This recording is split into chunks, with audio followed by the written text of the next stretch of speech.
Alors, bonsoir à toutes et à tous. C'est une nouvelle rencontre avec un auteur des éditions Au Diable Vauvert. Cette fois, c'est Christopher Bouix que nous recevons avec son roman Alfie. Donc, dans ces éditions, dans cette maison d'édition qu'on aime particulièrement, Nathalie est là et Nathalie Pénaud qui travaille aux éditions Au Diable Vauvert et Bonjour Marion, tout le monde. bonjour, et Marion Mazoré qui nous rejoindra un petit peu plus loin puisqu'elle est en direct de Francfort en ce moment. Alors, Christopher, je suis ravi de vous recevoir ce soir. C'est un livre très singulier, c'est le moins qu'on puisse dire.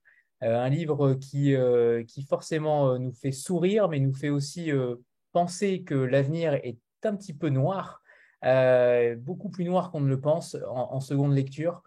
D'abord, avant de rentrer dans le vif du sujet, j'aimerais que vous nous parliez de votre parcours, puisque il est écrit notamment dans votre biographie que vous êtes né en 1982 et que vous ne vous en êtes jamais remis. Racontez-nous ce premier traumatisme déjà. Oui, bonsoir, bonsoir tout le monde. Merci de me recevoir. Je suis ravi évidemment de pouvoir partager ce moment avec vous et de discuter un peu de tout ça. Premier traumatisme, en effet, je suis né en 1982. Je ne sais pas si je suis le seul ce soir dans ce cas, mais c'est vrai que j'ai eu du mal à me relever je dirais, des années 80-90 qui ont beaucoup marqué mon imaginaire et ma culture populaire, disons, ma culture pop, que ce soit littéraire, cinématographique, musicale, etc. Je pense que je suis resté un tout petit peu coincé à cette période-là. D'accord. Alors, vous avez écrit un premier livre sous pseudonyme Nathalie Trapp, Les sept vies de Léo Bellamy. Donc, c'était un roman young adulte qui a été adapté par Netflix notamment. Et donc, Alfie, c'est votre premier roman adulte. Ouais. Difficile parfois de faire des différences entre les genres, mais là, pour le coup, vous changez de cap. Est-ce- Expliquez-nous ce revirement de situation, ou en tout cas votre volonté d'aller plus loin entre guillemets, d'aller plus loin, puisque la young adulte est aussi une très belle littérature, mais en tout cas de franchir ce cap-là. Oui, c'est vrai que c'est un passage important. Enfin, j'ai été conscient en commençant à le que ce serait un roman pour adultes. Et je suis d'accord avec vous, la littérature jeunesse est une très très belle littérature, en particulier en France, enfin dans d'autres pays aussi, mais la littérature jeunesse française est vraiment une belle littérature très dynamique. Euh, Alors, il y a des personnages, il y a notamment un personnage d'adolescent dans Alfie, donc je parle de l'adolescence aussi, mais c'est vrai que le regard est beaucoup plus adulte. Je crois que quand on écrit de la littérature jeunesse, jeunesse ou young adulte, on est quand même tenu, disons, d'avoir un peu de recul sur ce qui peut faire les frasques de l'adolescence. Les sept vies de Léo Bellamy, c'était l'histoire d'un adolescent qui incarnait différentes identités à travers différentes époques, mais à chaque fois des identités d'adolescence. Donc c'était juste une sorte de panorama et de parcours initiatique à travers l'adolescence, avec toutes les problématiques de l'adolescence, etc. La différence, c'est que quand on fait de la littérature young adulte ou jeunesse, je crois qu'on est tenu donc d'avoir ce recul et de et d'avoir quand même un regard un petit peu optimiste sur la vie, disant bon, l'adolescence c'est dur, mais ça finit un jour quand même, heureusement. Quand j'ai écrit Alfie, je n'ai pas changé d'avis à ce niveau-là. L'adolescence c'est dur, mais heureusement ça se finit un jour. Malheureusement, ça se finit par l'âge adulte, j'ai envie de dire. Et effectivement, dans Alfie, la vie adulte n'est pas bien plus réjouissante que la vie adolescente. Donc c'est ça pour moi qui marque, disons, la différence fondamentale entre la littérature adulte et la littérature jeunesse, c'est que la littérature jeunesse est tenue d'avoir un discours optimiste sur l'avenir, alors que la littérature adulte peut se permettre d'être, comme vous le disiez, un petit peu, disons, je pense pas qu'Alfie soit un roman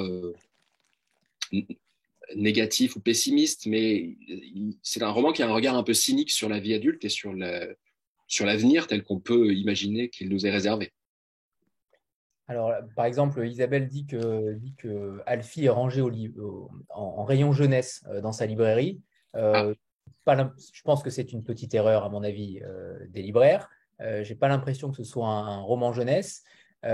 Par contre, il y a quand même, vous l'avez dit, des personnages adolescents qui sont très charismatiques, adolescents et enfants d'ailleurs, très jeunes, plutôt jeunes enfants. ouais. Comment vous travaillez le sujet par rapport à ces dialogues? Vous êtes habitué justement à les travailler, mais est-ce qu'il y a une faculté supplémentaire pour rendre plus vivant, plus réel ces personnages-là? Alors, c'est vrai qu'Alfie, donc c'est une borne connectée qui est implantée dans une famille, et je voulais que ce soit une famille, à la fois une famille lambda, mais aussi une famille assez représentative. Donc, je voulais qu'il y ait une toute petite fille qui s'appelle Lily, qui a 5 ans, Et je voulais qu'il y ait une adolescente parce que c'est deux âges de la vie que je trouve assez passionnants. Et je me suis dit quand même, vu par une intelligence artificielle, ça doit être assez marrant, à la fois la petite enfance et l'adolescence.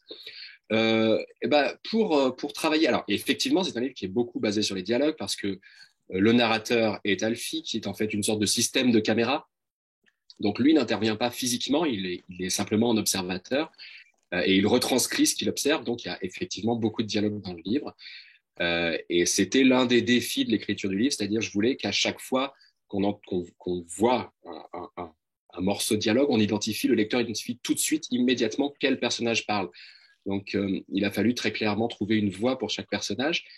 Et mon petit truc, écoutez, c'est une astuce que j'ai, que je vous livre en confidence, c'est de faire des enfants. Parce que moi, voilà, je vis avec des enfants autour de moi, je les entends parler.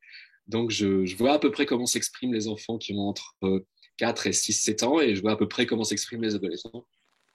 Donc voilà, il faut écouter un petit peu ces musiques si particulières, et puis essayer de les retranscrire. Mais c'est vrai que il y a toujours un exercice d'écriture quand même. On ne peut pas retranscrire tel quel, faut travailler ça quand même. Alors Et justement, mon truc à moi, c'est ça. Voilà, c'est d'écouter les enfants autour de moi et de leur pomper les idées. alors je reviens sur la structure du roman, puisque en effet c'est un journal d'une intelligence artificielle, Alfie. Cette forme-là, est-ce qu'elle vous est apparue dès le début? Est-ce qu'il y a eu plusieurs versions du manuscrit? Est-ce qu'il y a eu différents champs narratifs, champs des possibles narratifs, puisque Alfie n'est entre guillemets pas omniscient. Et c'est ça que j'ai trouvé extrêmement puissant, c'est que à partir du moment où il est déjumelé, où il est déconnecté, vous ne nous racontez rien. Et ça, c'est plutôt rare en littérature par rapport aux intelligences artificielles qui sont plutôt récurrentes en littérature de plus en plus. Là, pour le coup, vous êtes honnête. Vous êtes honnête avec votre lecteur, comme une série, comme une véritable intelligence artificielle. Vous ne trahissez pas les zones d'ombre. Ouais. Alors, la forme du journal de bord de l'intelligence artificielle, c'est vraiment effectivement l'idée qui m'est venue immédiatement. Je voulais un livre avec un narrateur intelligence artificielle parce que je trouvais que c'était intéressant au niveau du défi que ça représentait. Donc, de ce point de vue-là, ça n'a pas changé. C'était dès le départ, le point de départ narratif, c'était on fait le journal de bord d'une intelligence artificielle. Je voulais aussi qu'il y ait entrecoupé différents éléments, comme vous avez peut-être pu le constater dans le livre, il y a ce journal de bord, mais de temps en temps, il y a le contenu d'un mail qui arrive, parce que alors on comprend que c'est Alfie qui insère ça dans son journal de bord, mais qui n'est pas commenté. Le lecteur fait un petit peu sa propre enquête aussi. Je voulais que ce soit vraiment brut comme ça, des données qui sont offertes au lecteur et à vous de mener votre enquête. Et alors, je vous remercie de noter, en effet, euh, disons le paradoxe ou le défi que représentait ce livre, c'était d'avoir à la fois un narrateur omniscient, puisque de fait, il voit tout, il assiste à toutes les conversations, il observe tout, mais comme un narrateur omniscient, il n'a pas de corps, donc il n'intervient pas physiquement, mais en même temps, il n'est pas omniscient, en effet. Il n'accède qu'à sa partie de vérité. Et c'est vrai que là, petit à petit, c'est greffé sur le projet cette réflexion sur la narration qui est assez présente dans le livre, et j'en parle notamment à travers le livre que étudie Zoé au lycée, qui est le meurtre de Roger Ackroyd. Je me suis dit, tiens, c'est marrant, ça serait intéressant d'avoir une petite réflexion sur qu'est-ce que c'est que la narration, qu'est-ce que c'est qu'un narrateur. C'est un type qui observe et qui raconte, mais qu'est-ce qui fait enfin, pourquoi est-ce qu'on est obligé de le croire, en fait, ce narrateur? Parce que quand on ouvre un livre, en fait, en tant que lecteur, spontanément, naturellement, on croit le narrateur, en fait. Ça fait partie du pacte romanesque, quoi. On croit ce qu'il nous a raconté. Et je voulais créer ce petit trouble. Alors, je suis pas le premier à faire ça, évidemment, hein, ça s'appelle le narrateur non fiable. Mais je voulais que ce pacte-là soit là au départ. On croit tout ce que nous dit Alfie. Et puis, petit à petit, quand même, au fil de la lecture, on se dise, mince, mais est-ce que je suis obligé de croire tout ce qu'il me dit, en fait, ce robot? Est-ce qu'il n'est pas un peu en train de virer paranoïaque? Non, Et quant aux complètement. versions Ne du disons pas manuscrit, trop. il y a eu beaucoup, beaucoup de retravail sur ce manuscrit. J'ai passé, je pense, plus de temps à réécrire et à enlever des choses qu'à écrire réellement, parce que au début, il était très long, il y avait beaucoup d'intrigues secondaires qui partaient dans tous les sens. Et puis, je me suis dit, à un moment donné, je me suis dit, il faut dégraisser tout ça, il faut enlever tout ce qui est superflu, toutes ces intrigues ne servent à rien. Il faut resserrer vraiment sur ce point de vue du narrateur, sur cette famille. Et le problème avec ces intrigues secondaires, elles étaient, bon, je les trouvais pas mal, mais elles faisaient beaucoup sortir de la maison. Alors que, en fait, c'est vraiment un livre que j'ai voulu comme un huis clos. On sort de temps en temps de la maison parce qu'on suit Robin sur son lieu de travail, etc. Mais beaucoup de scènes se passent quand même à l'intérieur de cette maison. Et plus ça va au fil de la lecture, j'espère avoir réussi ça, plus ça va, plus on se sent enfermé comme dans un vrai huis clos, quoi. On finit par étouffer dans cette maison. Et cette cellule familiale là qui est si sympathique au début, bah, au final, ça devient vraiment un enfer. Et alors justement, alors il y a vraiment, vous avez dit beaucoup de choses et je rebondirai tout à l'heure sur chaque élément, mais d'abord sur la temporalité, puisque il y a à peu près octobre, novembre, décembre, janvier, février, 5 mois, 5 mois pas forcément d'enquête, puisque l'enquête ne vient qu'à partir du tiers du livre, mais vous avez conçu ça en 5 actes, comme une tragédie. J'imagine que le clin d'œil est là. Absolument, absolument. Une tragédie hitchcockienne, je m'étais dit. Parfait. Sur la composition de ces chapitres-là, sur la composition de chacun d'eux, puisque certains chapitres sont plutôt courts, d'autres extrêmement longs, il n'y a comment dire, aucune moyenne dans la longueur des chapitres. Par contre, on sent tout d'un coup, on sent la tension monter crescendo. Vous avez voulu aussi créer, alors quelque chose d'Hitchcockien, c'est exactement ça, mais aussi vous avez voulu nous enfermer. Vous avez voulu, pardon, nous enfermer dans un huis clos quasiment total. Est-ce que vous étiez obligé de nous enfermer pour faire croire à cette histoire-là? Parce qu'au final, elle, elle est plausible. Dans les années à venir, elle sera plausible. Mais pourquoi ce huis clos quasi total? Euh, Bah, c'est un peu pour, je reviens sur ce que je vous disais tout à l'heure, hein, c'est un peu pour créer cette sensation d'étouffement. Je trouvais que c'était intéressant. Donc c'est vrai que j'ai vraiment limité au maximum les scènes qui se passent à l'extérieur. Il y en a certaines qui sont nécessaires pour la progression de la narration. Je triche un peu, évidemment, en tant qu'auteur, hein. J'ai fait ce que je voulais. C'est-à-dire, quand ça m'arrangeait de couper la caméra, je l'ai coupé pour pas qu'on voit et pour dire au lecteur, ah bah, tu sauras pas ce qui se passe. Et puis, quand ça m'arrangeait d'aller à l'extérieur, et ben, je trouvais un moyen pour qu'Alfie accède à des images de l'extérieur et raconte un petit peu. Mais c'est vrai que j'ai essayé de limiter au maximum ces scènes à l'extérieur, tout comme j'ai essayé de limiter au maximum les personnages extra-familiaux. Je voulais vraiment me concentrer sur ce quatuor familial, donc les deux parents et les deux enfants, même s'il y a des personnages extérieurs, mais qui sont vraiment très secondaires pour le coup. Et cette figure de la maison, je trouvais ça intéressant. Euh, C'était alors d'une part parce que un film que j'adore et que je cite d'ailleurs textuellement dans le livre et qui est une vraie référence, c'est Fenêtre sur cour. Et Fenêtre sur cour, comme vous le savez, c'est un film qui est construit autour d'un personnage qui est enfermé dans un appartement puisqu'il a la jambe cassée et il observe ses voisins d'en face. Donc il y a ce côté architectural qui me plaisait bien.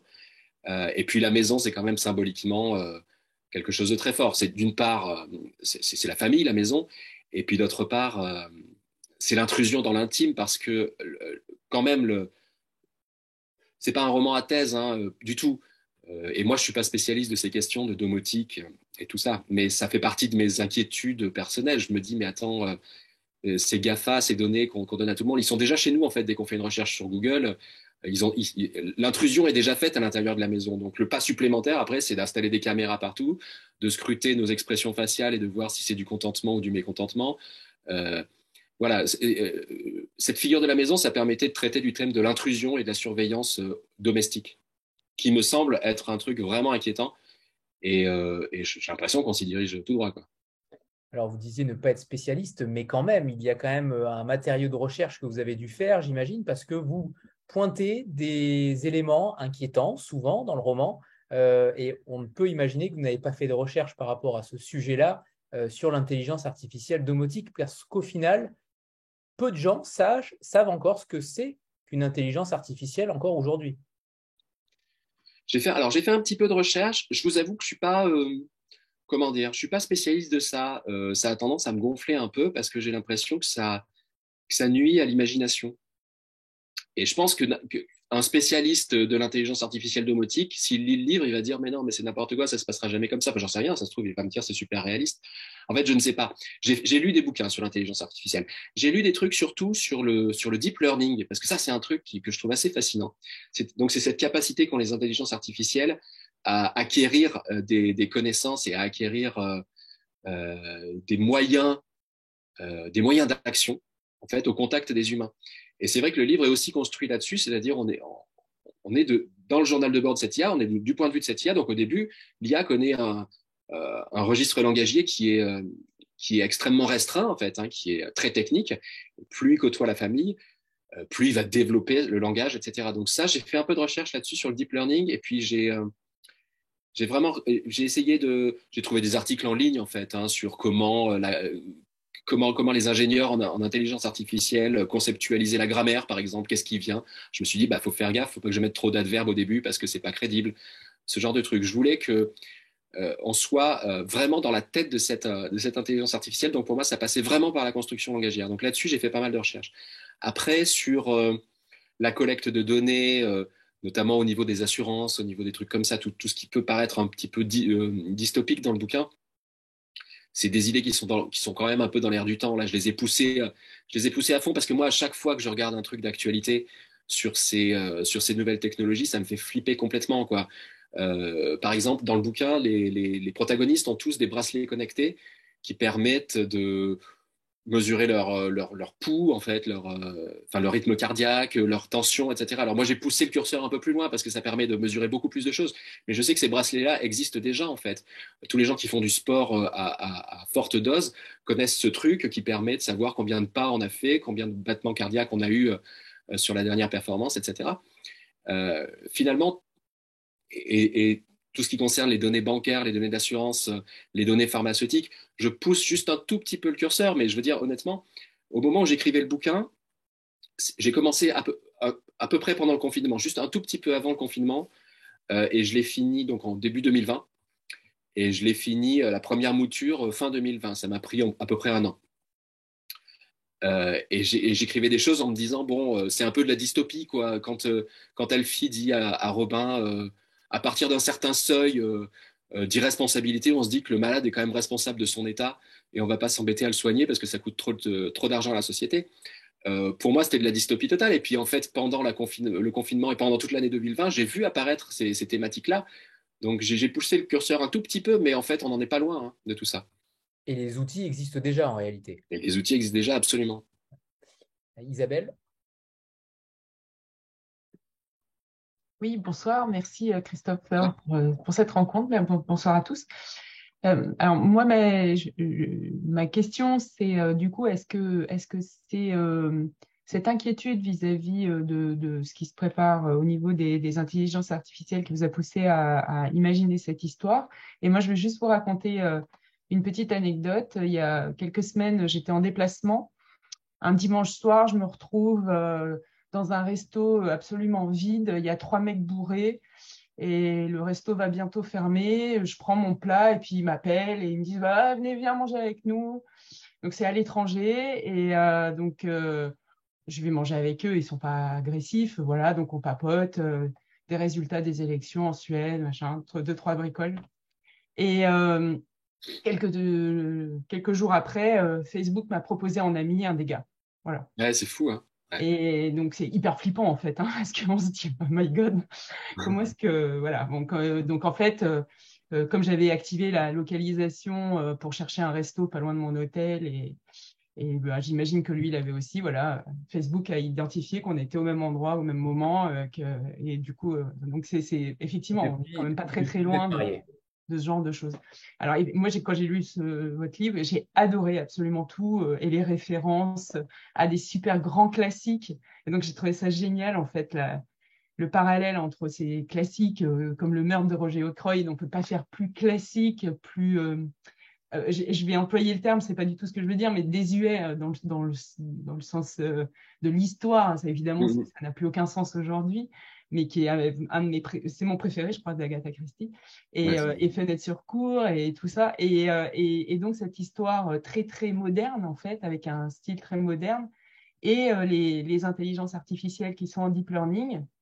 Donc, moi, dans mon métier, j'ai travaillé là-dessus, et c'est vrai que c'est hyper impressionnant ce qu'on arrive à faire avec ces machines. Voilà. Donc, moi, je me suis mise à votre place. Je me suis dit, est-ce que c'est tout ça qui vous a poussé, effectivement, à écrire cette histoire, à imaginer cette histoire assez terrifiante? On précise que oui, tu es marié avec le monsieur, hein, le premier, depuis. Pardon? On précise que tu t'es marié avec l'homme à l'alcool trop fort depuis. Je dis bien, pas du tout, mais j'ai trouvé ça assez terrifiant en fait, hein.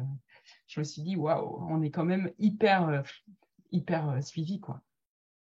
Ouais, bah, le truc, c'est que moi j'ai l'impression qu'il y a plus de frontières entre ce qui est anodin et ce qui ne l'est pas, si vous voulez, dans ces domaines-là. On pourrait se dire que c'est anodin, ça, on rencontre quelqu'un un soir sur un trottoir, machin, et il nous propose un ami, automatiquement, bon, on s'en fout, en fait, c'est juste une rencontre d'un soir. Mais en réalité, ça soulève tellement de questionnements sur l'intrusion dans la vie privée euh, que c'est plus du tout anodin, parce que dès que cette intrusion est faite, dès que ce pas est fait, c'est la porte ouverte à tout, en fait. À l'intrusion bancaire, à l'intrusion d'assurance, à l'intrusion pharmaceutique, à la surveillance généralisée, en fait. Euh, et c'est vrai que tout est effrayant dans ces technologies-là. Bah, on Et l'a vu, pour... on le voit en Chine, hein, Voilà, exactement. Ouais, ils ouais, ouais. l'utilisent en Chine. Ouais, Voilà. ils Si nous, on l'utilisent. n'utilise pas à des fins maléfiques, ils le font déjà en Chine. Ouais, ouais, ouais, exactement. Ouais. Et merci pour d'avoir apprécié les références, effectivement, assez classiques. Je voulais vraiment, vraiment, vraiment, en effet, mélanger, jouer un petit peu avec les pop culture. Alors moi aussi, le Mac de Roger Ackroyd, je pense que c'est mon Agatha Christie préféré.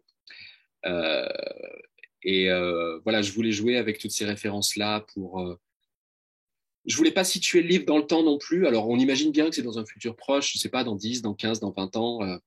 Mais je voulais qu'il y ait ce côté-là un petit peu flou au niveau des périodes. C'est vrai que les deux adolescents qui vont voir Fenêtre sur cour, alors il y en a des ciné qui font des rétrospectives, mais on peut se dire c'est complètement improbable. Si c'est dans 20 ans, deux gamins de 17 ans ou de 16 ans, ils vont pas aller voir Fenêtre sur cour, le film aura quasiment un siècle. Bon, bah, c'est pas grave, je voulais quand même créer cette atmosphère-là, puis je voulais vraiment jouer sur les références. Moi, j'adore ça. Tout ce qui est un petit peu méta-référentiel en littérature, c'est vrai que ça fait partie des choses que j'aime beaucoup et j'ai caché plein, plein, plein de clins d'œil dans le bouquin à la science-fiction notamment, la science-fiction des années 50 à Asimov, etc. C'est ce que j'ai appelé mes œufs de Pâques, parce que je ne sais pas si vous savez, dans les jeux vidéo, quand les créateurs des jeux vidéo veulent faire des petites références, ils appellent ça des jeux de Pâques. Donc moi, il y a 8 ou 9 œufs de Pâques dans le livre qui sont des références à Asimov, à Simak, à tous ces grands écrivains que j'ai beaucoup aimé lire et qui m'ont beaucoup influencé. Pour le coup, Asimov, je l'ai vraiment relu pendant l'écriture de Alfie et c'était assez jouissif en fait de voir ce qu'il avait fait sur la thématique des robots, parce qu'en fait c'est un livre, c'est une variation sur les robots ce bouquin aussi. C'est une variation sur le meurtre, sur le meurtre à la Agatha Christie, où on essaie le whodunit quoi, on essaie de savoir un petit peu qui est le coupable, mais c'est aussi une variation sur la thématique des robots. Et c'est vrai qu'Asimov, en fait, quand on lit l'intégralité du cycle, il a quand même vraiment tiré le truc très très loin, quoi. Je pense qu'il y a très peu de thématiques qui n'ont pas été abordées par lui. Je Et rebondis. accessoirement, j'ai trouvé ça très drôle aussi. Pardon, excuse-moi, Antoine. Merci. Oui, c'est évidemment extrêmement drôle, corrosif, ironique. Mais pour le coup, je rebondis sur Agatha Christie parce que vous interrogez aussi dans le roman notre rapport au roman policier, à la popularité de ce genre-là, puisque vous dites tout simplement que finalement, l'idée qui pourrait se résumer, c'est que les lecteurs aimeraient se débarrasser d'autres êtres humains. Et en effet, ça, c'est terriblement glauque. Bah, en fait, ça, c'est la dérive totalement paranoïaque d'Alfie, parce que donc il essaye, cette adolescente doit étudier le meurtre de Roger Ackroyd au lycée. Donc Alfie se dit bon bah pour l'aider, moi je vais scanner tous les bouquins policiers que je trouve. Et il finit par devenir complètement obsédé. Il se dit mais c'est ça en fait l'humanité, c'est que des gens qui essaient de s'éliminer les uns les autres. Et ça participe à cette dérive paranoïaque, parce que quand il y a la mère de famille qui disparaît dans la famille, il se dit bah, elle est morte et elle a été assassinée par le mari. C'est forcé, avec tout ce que j'ai lu sur l'humanité, il y a que ça comme possibilité en fait. Donc effectivement, c'est un peu comique. Et c'est à ce moment-là que le lecteur se dit mais attends, il est en train de délirer là, notre petit Alfie, il est bien gentil, mais il délire. Mais en fait, on ne sait pas s'il délire. Oui, dans la première partie, il y a une sorte d'ode à la diversité des êtres humains. J'ai l'impression que vous avez aussi voulu montrer à quel point les hommes, avec un grand H, étaient à la fois différents et c'est ce qui faisait leur charme. Contrairement aux robots, beaucoup plus placides, beaucoup plus froids, mais en même temps, on voit très vite l'ambivalence et notre incapacité aussi à prendre de la hauteur par rapport à certains sujets. J'ai beaucoup aimé le fait que vous preniez des choses du quotidien, notamment l'arbre de Noël et tant d'autres. Il y a beaucoup de choses du quotidien, d'anecdotes. Si on y réfléchit 2 secondes, on se dit, mais qu'est-ce que je suis en train de faire? Est-ce que véritablement, c'est intelligent pour nous? Est-ce que c'est intelligent pour la société? Ça, je trouve que vous avez un talent assez puissant pour nous montrer aussi, avec des choses extrêmement frappantes, qu'on est véritablement à côté de la plaque sur beaucoup de sujets. Oui, oui, ça faisait partie. Alors ça fait partie des choses qui m'ont le plus amusé. Effectivement, d'une certaine façon, c'est un portrait en creux de ce que c'est que les êtres humains. Alors, c'est une toute petite portion de l'humanité, bien sûr, qui est décrite. Euh, il y a déjà de la diversité, comme vous le disiez, bien sûr. Toute la richesse de l'humanité, c'est sa diversité, mais c'est aussi une ode un petit peu à l'incohérence des humains. Moi, je sais que je suis un petit peu comme ça. J'ai tendance à faire des choses sans vraiment comprendre le sens. On est tous comme ça en réalité. On est tous un peu incohérents. Et là, forcément, quand on est scruté par une machine, le robot, il se dit, mais c'est quoi cette espèce? Et c'est vrai qu'il parle du chat. Il comprend pas le chat non plus parce qu'il se dit, mais qu'est-ce que c'est que ce truc bizarre qui se met à courir dans tous les sens sans raison? Mais en réalité, quand il observe les hommes, il a un petit peu les mêmes interrogations. Il se dit, mais qu'est-ce que c'est que cette espèce qui fait juste n'importe quoi? J'ai plus le passage exactement en tête et je l'ai pas sous les yeux, mais il le dit textuellement à un moment donné. Il donne une définition de l'humanité qui est les hommes, en gros, c'est des sortes d'animaux qui prennent des décisions débiles, qui prennent au sérieux des choses qui n'ont aucune importance, qui prennent à la légère les choses les plus importantes dans la vie. Euh, Moi, c'est une définition de l'humanité, en tout cas, que j'aime bien et que je trouve plutôt sympathique et que j'essaie d'appliquer le plus possible dans ma propre vie. C'est-à-dire, j'essaie de prendre au sérieux tout ce qui est un petit peu léger et j'essaie de prendre à la légère tout ce qui est important. Je pense que c'est ça qui fait le sel de l'humanité en réalité. Et un robot ne peut évidemment pas comprendre ça. Donc, je me suis amusé un peu là-dessus. Je retrouverai le passage parce que je l'avais Ouais, évidemment noté, mais je vais le retrouver d'ici tout à l'heure. Je rebondis aussi sur ce type d'intelligence artificielle, puisque alors, ça a beaucoup d'inconvénients. Dans le livre, en effet, il y a beaucoup d'inconvénients, mais je ne sais pas si les autres lecteurs vont être d'accord avec moi. Mais on est quand même happé par le pouvoir de cette intelligence artificielle sur de nombreux sujets. Sur certains points, on a envie, quand on rentre du travail, par exemple, que cette intelligence artificielle puisse tout simplement nous faire à manger. Il y a quand même des avantages qui sont ouais, ouais. frappants, un petit peu, euh, comment dire, en fait, les avantages, on essaie de ne pas de se les avouer. J'ai l'impression qu'on cache un petit peu notre conscience en se disant, l'intelligence artificielle, c'est entre guillemets malsain, mais en même temps, on aimerait bien bénéficier de ses avantages. Est-ce que c'est ce que vous aviez aussi voulu montrer? Parce qu'au final, Absolument. une Ouais. intelligence artificielle pourrait avoir des avantages. Je pense notamment à la solitude des personnes âgées chez elles, des personnes âgées isolées. Elle pourrait être aussi ce compagnon de route. Oui, alors c'est vrai que je ne parle pas de ça dans le livre, mais c'est vrai qu'il y a un personnage au tout début qui parle de ça très clairement. Alors, le fait de pouvoir préparer, de pouvoir scanner l'intégralité du frigo connecté et dire bah, à partir des ingrédients, à partir de votre journée, de votre taux de fatigue, à partir de vos goûts et à partir de la date de péremption, je vais vous préparer le repas idéal. C'est vrai que ça ferait plaisir à tout le monde. Il y a un personnage qui dit aussi on voulait partir en week-end à la mer et puis, ou à la montagne. Et puis, notre intelligence artificielle a détecté qu'on avait un début de rhume et que finalement, ce serait plus judicieux de partir à la mer parce que comme ça nous dégagerait les sinus. Évidemment, c'est un avantage. Personne n'a envie d'être enrhumé en week-end, surtout quand c'est un week-end en amoureux ou un truc comme ça. Donc, effectivement, les personnages ont bénéficié de cet intérêt-là. C'était là tout le paradoxe. Et c'est vrai qu'au début, c'était tout le défi. Parce que quand j'ai commencé l'écriture, je me suis dit, premièrement, c'est écrit du point de vue d'une intelligence artificielle. A priori, personne ne trouve ça super sympa. Enfin, ça fait flipper un peu tout le monde. Je suis pas tout seul dans le cas. Et bien sûr, il y a des gens qui sont quand même favorables et qui trouvent ça bien. Mais bon, globalement, on est tous d'accord pour dire que c'est des trucs un peu flippants. Donc, personne va trouver ça sympa. Et puis, tout de suite, ça va être un truc super intrusif, un peu flippant.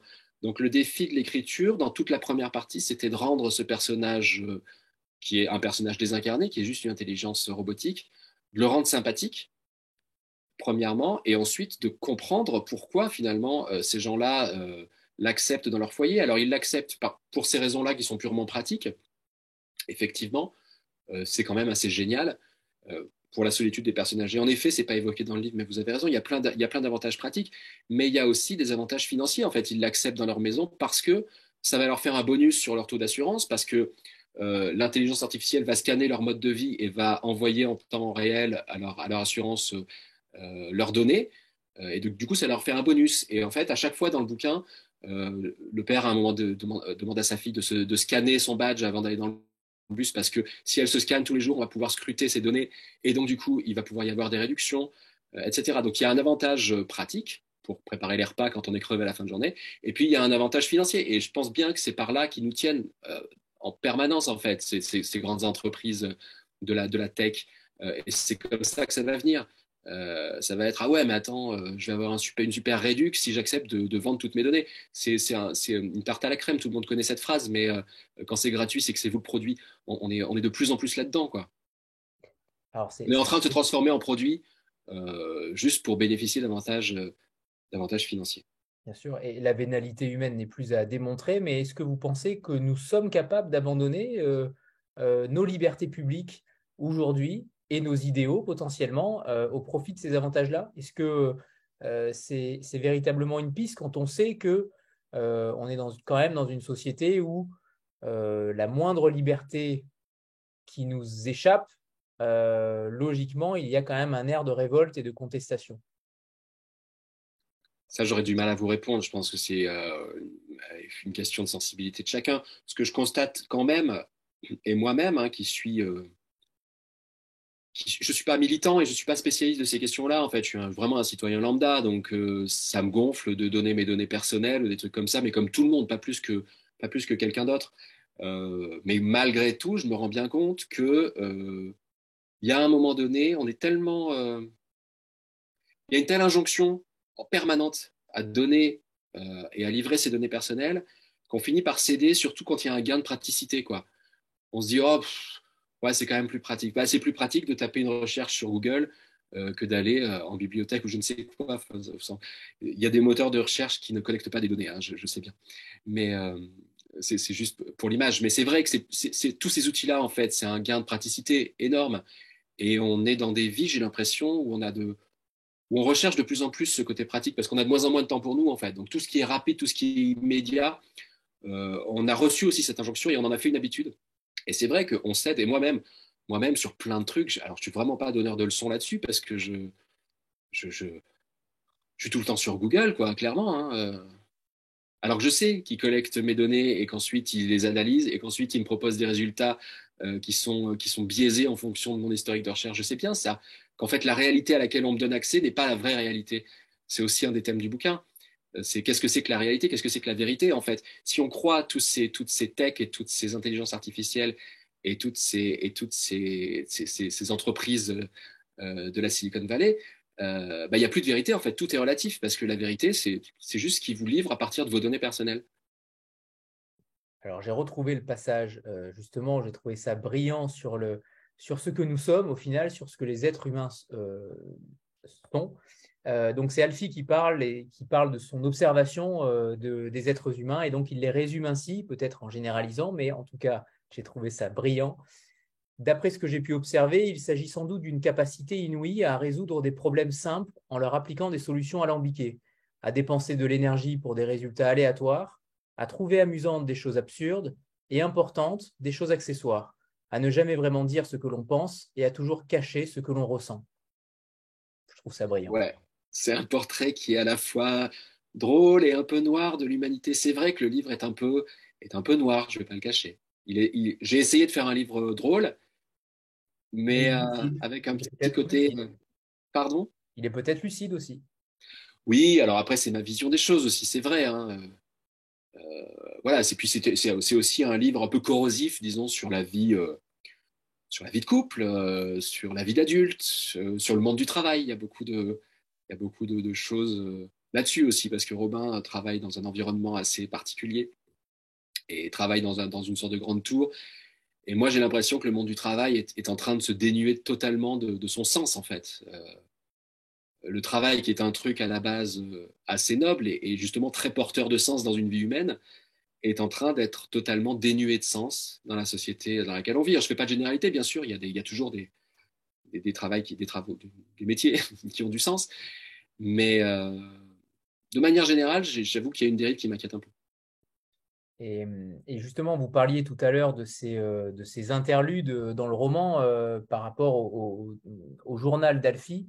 Il y a aussi ce genre de bulletins de compétences de Robin qui sont frappants et bulletins de compétences dans son entreprise sur la productivité. Et ça rejoint ce que vous dites sur notre vision du monde du travail. Sa productivité diminue de jour en jour. Plus le récit avance, plus elle diminue.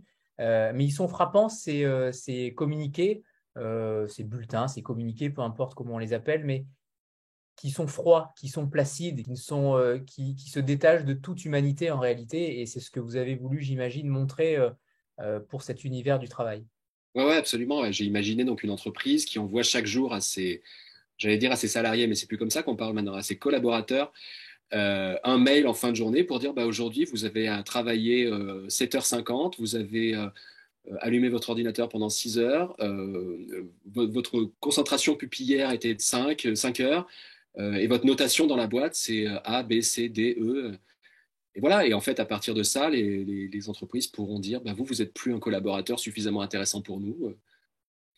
Voilà. Et effectivement, il y avait en plus, à travers ces bulletins donc, qui sont récurrents, qui reviennent à divers intervalles dans le bouquin, il y a effectivement une progression narrative parce qu'on voit au fur et à mesure qu'on avance dans le livre que la notation de Robin, donc le personnage du père de famille, baisse et que sa concentration baisse. Donc là, voilà, je laisse le lecteur un petit peu, c'est de la déduction très facile, mais je laisse le lecteur déduire, il dit bon, bah, si ça baisse et que sa concentration baisse, ça veut dire qu'il est tracassé par autre chose. Et pourquoi est-ce qu'il est tracassé par autre chose alors qu'il dit qu'il est innocent, etc. Qu'est-ce qui se passe exactement? Qu'est-ce qui se passe dans sa tête?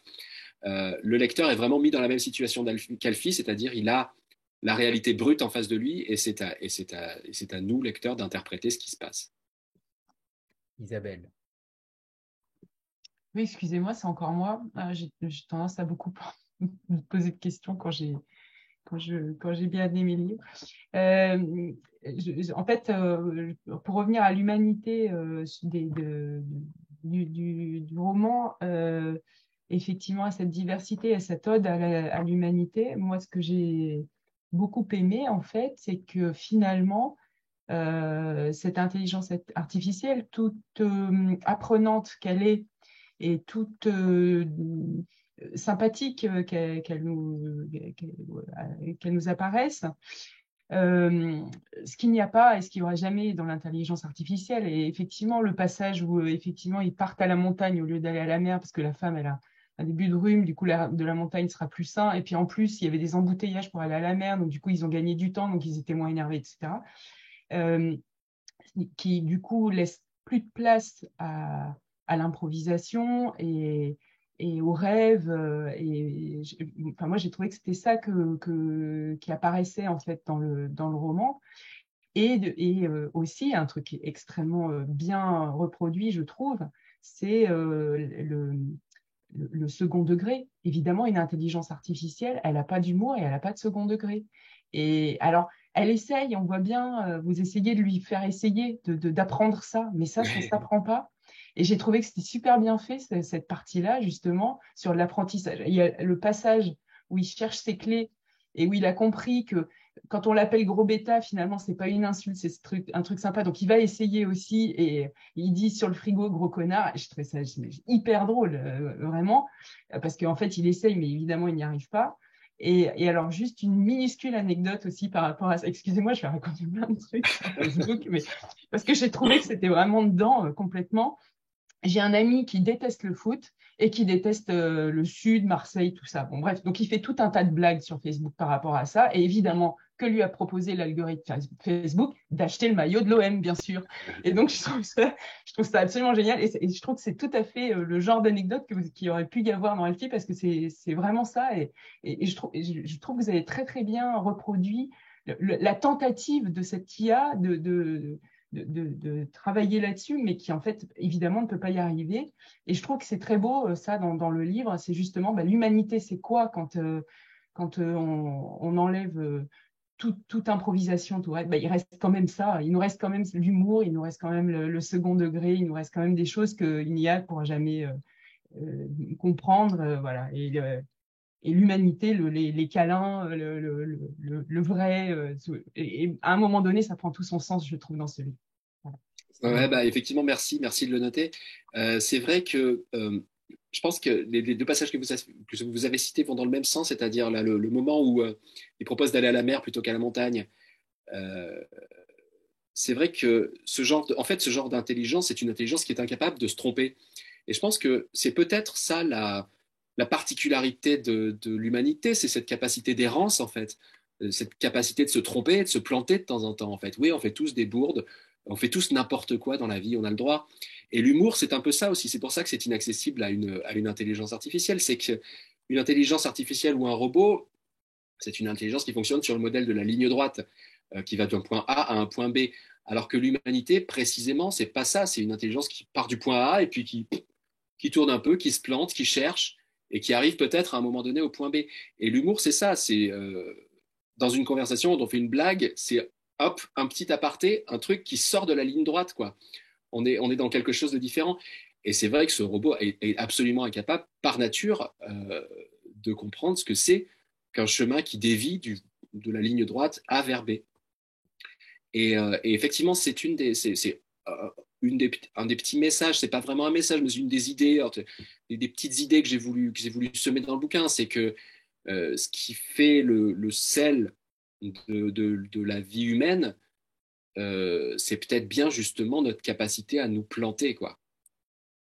Et je lis le passage, justement, Christopher, parce Ouais. que vous l'avez aussi noté. Je trouve que les machines nous interdisent toute spontanéité. Elles sont toujours en train de calculer, d'estimer, d'optimiser. Mais parfois, dans la vie, on a besoin de se tromper et de faire des erreurs. Ça, on l'a tous vécu, hein. En plus, je veux dire, on fait tous des erreurs qui finalement se révèlent porteuses de plein de sens et de réussite au final. On a besoin d'expérimenter l'errance et l'erreur. Et je rajouterais au second degré et à l'humour, c'est aussi le sens figuré des mots, puisque Alfie se réfère à Alphapédia. Ouais. Il n'y a pas de sens figuré. Les expressions n'ont qu'une seule définition, n'ont qu'un seul mot pour dire les choses. Et c'était intéressant justement d'enlever ce sens figuré pour Alfie, parce que ça vous permet évidemment de vous éclater dans l'écriture aussi. Ouais. Oui, oui, bah, typiquement, Zoé, l'adolescente, dit oh là là, ma mère va me lapider, lui, il regarde et dit bah non, c'est impossible de lapider, il n'y a pas assez de pierre. 0% de chance. Voilà, 0% de chance. Béa. Oui, bonsoir à tous. Je ne sais pas si vous m'entendez, mais j'ai changé d'ordinateur. Ouais, c'est bon. Alors, j'avais une petite question, mais avant ça, je voulais vous remercier parce que j'ai kiffé, quoi. Ce livre, vraiment, je me suis éclatée, mais voilà, il Merci. n'y a pas trop d'autres mots. Je le trouve très complet. Il aborde, comme on l'a dit là, sans rien spoiler pour ceux qui ne l'ont pas encore lu, mais il aborde vraiment beaucoup de thématiques qui nous touchent tous, à tout âge et à tout moment de nos vies. Et je le trouve très malin en fait, parce que des fois on a des livres un peu fourre-tout qui existent et finalement à vouloir parler de trop de choses, on parle de rien. Et là, je trouve que non, vous avez été très intelligent dans votre écriture, dans la construction de votre livre. Donc déjà, je voulais vous dire merci parce que j'ai passé un excellent moment de lecture. Merci Et beaucoup. ma question, du coup, j'arrête de dire des choses pour faire perdre du temps à tout le monde, mais ma question était plus votre rapport à votre maison d'édition et votre éditeur ou éditrice, je ne sais pas exactement avec qui vous avez travaillé, mais parce qu'au tout début de la rencontre, vous disiez qu'il devait être beaucoup, beaucoup plus long, ce roman. Alors moi, j'aurais adoré avoir 400 pages de plus parce que je me suis vraiment marrée et en même temps, ça m'a beaucoup touchée. Mais en même temps, je l'ai trouvé vraiment complet. J'ai trouvé qu'il manquait rien. Donc, je voulais savoir un petit peu comment vous avez travaillé pour faire ces coupes et seul, avec la maison d'édition ou pas. Enfin, voilà, je voulais en savoir un peu plus sur le travail éditorial. Alors, mon éditrice, sur mon écran en tout cas, elle est juste à côté de vous, elle est à votre droite, c'est Marion Mazuric, qui dirige Le Diable Vauvert, et que je Yes. salue amicalement. Euh, alors, il n'y a pas eu beaucoup de travail éditorial avec Marion sur ce livre-là, en fait. Il y en a eu un petit peu. On a revu, elle m'a fait quelques suggestions pour revoir la fin, et je la remercie d'ailleurs parce que je pense que la fin est nettement meilleure maintenant qu'elle n'était au début. C'était un petit ajustement, mais qui a finalement eu une importance, je dirais, assez cruciale. Je suis vraiment beaucoup plus satisfait de la fin maintenant. En revanche, le travail de réécriture, je l'avais fait en amont. Alors, je travaille également avec une agente qui est Suzanne Aléa et qui a elle-même une structure d'édition. Donc, j'avais travaillé avec une éditrice qui travaille avec Suzanne Aléa qui s'appelle Emmanuelle Ardouin, qui m'a beaucoup accompagné pendant l'écriture du livre. Euh, C'était une période un peu compliquée pour moi, ce livre-là. Je savais que l'idée était bonne, mais j'avais du mal à avancer. Donc, je lui envoyais 50 pages par 50 pages en lui disant, bon, bah, qu'est-ce que tu en penses? Qu'est-ce qu'on fait? Euh, Alors, elle m'a pas demandé de réécrire quoi que ce soit, mais ça m'a aidé, disons. C'est la première fois que je faisais ça. D'habitude, j'écris tout d'un coup, et puis après, voilà, éventuellement, je fais lire à d'autres personnes. Mais là, j'avais besoin disons, de ce soutien, en tout cas, d'avoir quelqu'un au bout du fil tous les 15 jours. Ça a été difficile pour tout le monde, le confinement, cette période-là, cette fameuse année 2020. Bon, moi, j'avais vraiment besoin d'avoir quelqu'un, une voix amicale au bout du téléphone qui me dise, ouais, c'est bien, continue, tout ça. Euh, pour tout le retravail, effectivement, je pense que le livre faisait à peu près le double au début, la première version du livre, parce qu'en fait, j'avais imaginé une intrigue. Ça partait loin, hein. C'était une intrigue avec Zoé, l'adolescente, qui expérimentait une autre forme de technologie qui était les réalités alternatives, ce qu'on appelle aujourd'hui le métaverse, en fait. À l'époque, je ne sais pas si on en parlait déjà, on devait sans doute en parler déjà, mais moi, je ne suis pas très tech, donc je ne crois pas en avoir entendu parler à cette époque-là, mais c'était en gros, je ne suis pas un inventeur de concept ou quoi que ce soit, c'est un truc qu'on a déjà vu dans plein de films, hein. Je pense à Ready Player One, ou un truc comme ça. C'était en gros un masque qu'on met, et puis pouf, on se retrouve projeté dans une sorte de réalité alternative. Donc c'était un autre pan de la technologie, et là il lui arrivait des aventures et des trucs comme ça. Et je trouvais ça intéressant, mais en même temps je trouvais que ça nous séparait du vrai sujet du livre en fait. C'était pas inintéressant, mais c'était presque un peu hors sujet. Et à un moment donné, j'étais en train de travailler sur ce bouquin, ça m'a pris du temps. Je- Ça m'a pris beaucoup de travail en fait. Ça m'a demandé beaucoup de travail, Alfie, parce que je voulais que tout soit très rythmé.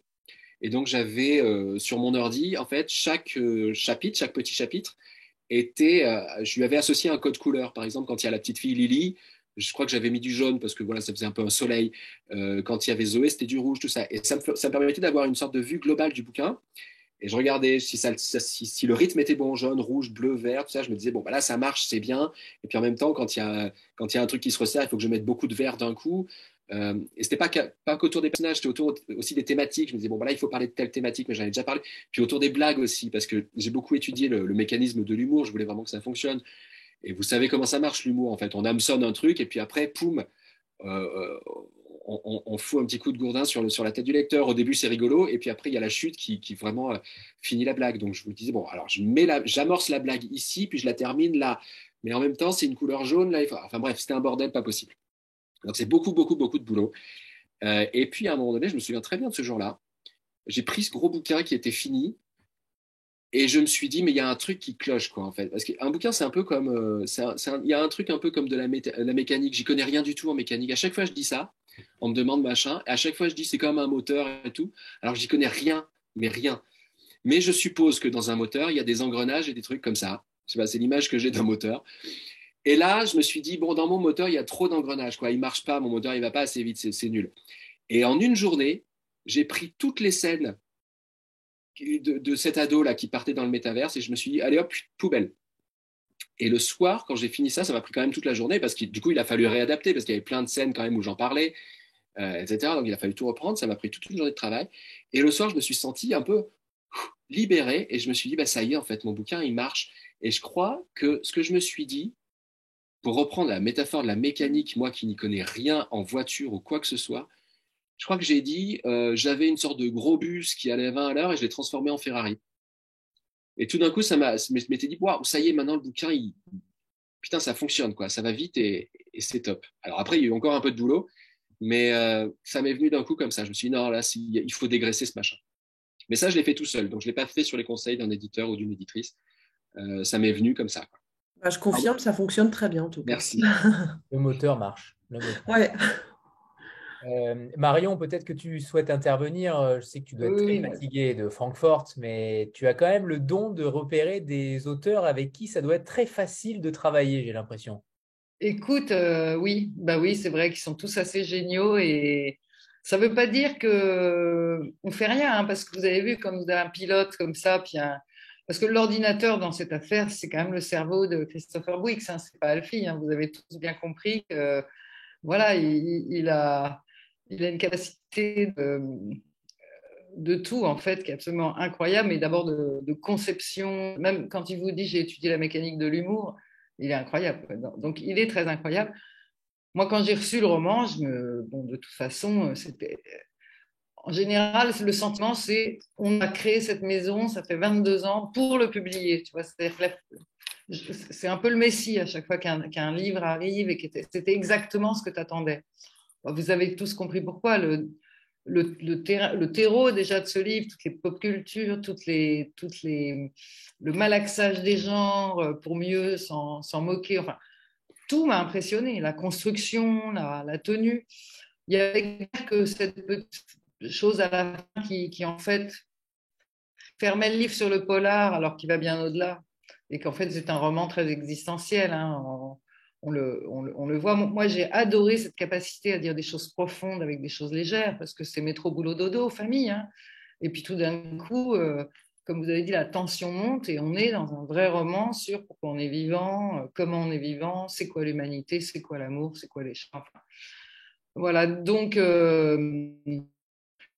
effectivement, en fait, quand on a un pilote comme ça, au volant du bolide, moi, à mon avis, ce dont il a besoin, c'est de thalassothérapie, de confort de travail, d'être rassuré sur le fait qu'il est génial, que ça y est, il est derrière, on le défendra toujours. Enfin, parce que pour le reste, c'est lui qui fait, hein, et nous, on applaudit.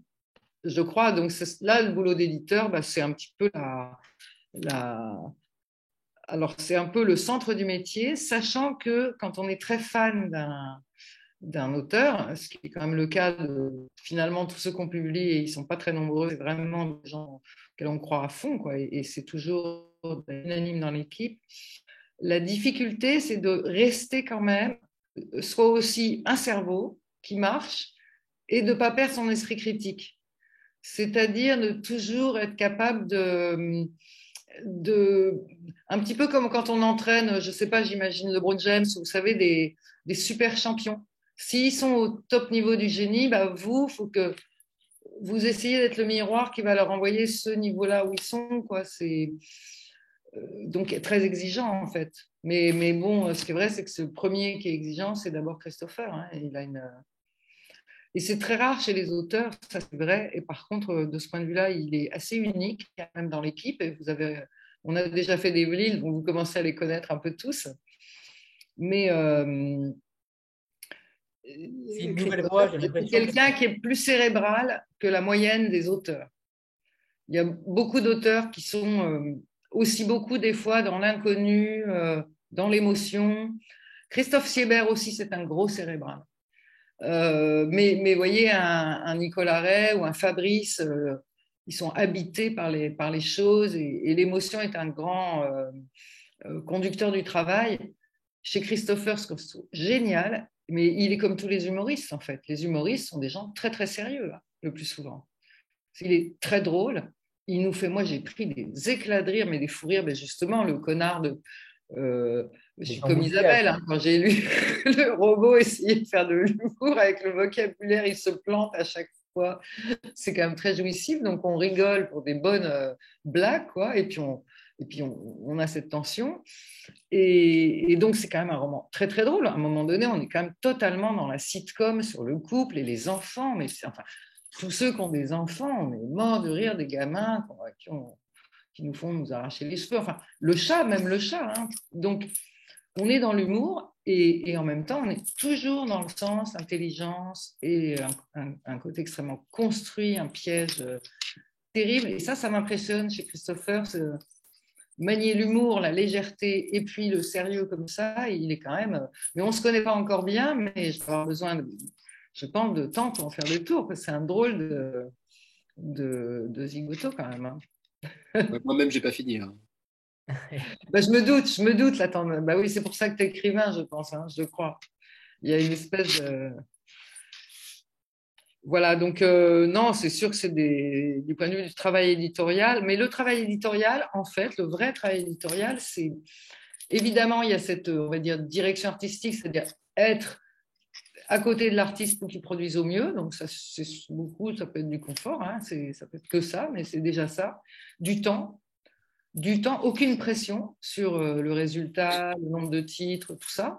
Donc, c'est à la fois pas grand-chose, mais c'est important. Il n'y a pas tant d'éditeurs que ça qui s'en sont donné les moyens. Et puis après, je dirais que le premier boulot, et là, on est Nathalie au front et nous tous, hein, mais moi aussi, tout le monde, c'est faire marcher ce bouquin, lui donner des lecteurs, parce que c'est un tel bon moment et intelligent, mais ça change le monde, quoi.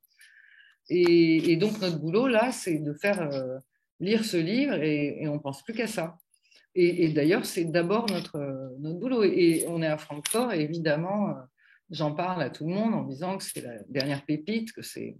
Moi, je pense que c'est un livre qui mériterait un destin comme le leader du 6h27. Et je crois qu'en plus, à l'international, partout... Enfin, c'est un livre totalement réjouissant parce qu'il est facile, tout le monde peut le lire et en même temps, il est plein d'images qu'on a tous, toutes ces références. Et il remet, c'est un livre d'alarme quand même, c'est une vraie satire ironique, mais qui nous met en garde et qui pose des vraies questions. Donc, c'est vraiment le livre à donner à tout le monde, quoi, à tout le monde et à tous les âges. Ça, je suis complètement d'accord. Pour moi, à tous les âges, dès qu'on commence à lire, on y trouve je pense qu'un gamin, il comprend peut-être moins l'aspect du couple et du temps, mais par contre, il comprendra très bien la relation avec le monde et avec les parents, hein, ça, il n'y a aucun doute, et il se marrera sur le polar, et puis surtout, ce que j'adore dans ce livre, c'est qu'il ridiculise l'intelligence artificielle, parce qu'au bout du bout, ce qui est très satisfaisant, c'est que c'est le premier bouquin sur l'intelligence artificielle, assez paranoïaque comme ça. Moi, j'ai vu mon mari le lire à côté. Au début, il s'est beaucoup marré. Puis après, lui, il est assez inquiet de ce qui nous arrive comme monde. Il n'y est plus du tout. Et en même temps, à la fin des fins, c'est quand même le robot qui est con, qui est tout seul, qui est débranché, qui n'a plus personne à espionner. Merde, j'ai spoilé. Enfin, excusez-moi. Légèrement. J'ai eu peur. Mais, voilà, donc on est dans un... Et puis surtout, Alfie, finalement, il ne comprend rien, quoi. Dès que ça devient un peu humain, il ne comprend rien. Donc, c'est une belle revanche de ce point de vue-là. Asimov, tous les autres, tu vois, Christopher, ils sont dans une époque où on est admiratif du progrès. Et pour moi, tu es un des premiers qui se permet de ridiculiser l'IA, quoi, profondément, même si elle nous fait peur, bien sûr, parce qu'elle est dangereuse. Mais l'IA en soi, c'est plutôt les gens, c'est les assurances qui font peur. Ouais. Les assurances, la pharmacie. Là, c'est pas des idées que j'invente, hein, parce que c'est vraiment tous les lanceurs d'alerte qui parlent de ça. Je ne saurais pas citer parce que je ne sais pas en fait, mais je suppose qu'ils parlent de ça également et qu'ils argumentent davantage que moi. Mais c'est vrai que c'est le premier truc que je vois d'inquiétant, quoi. C'est cette intrusion dans le domicile.